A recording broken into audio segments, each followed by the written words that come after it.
Share बाजार से share खरीदने के जायज़ होने की जो 4 शर्तें हमने आपकी खिदमत में पेश करनी थी, 3 बतला चुके हैं।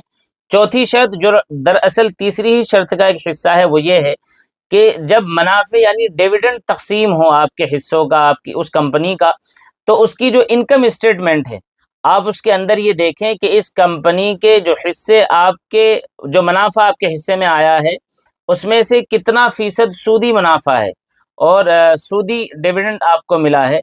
तो अगर उसको आप सदका कर देंगे तो मज़कूरा बाला शर्तों के साथ अगर उसका मजमूई कारोबार हलाल होगा तो आपका उस कंपनी के शेयर्स ख़रीदना, बेचना, लेना देना और उस कंपनी की हिस्सेदारी आपके लिए दुरुस्त होगी।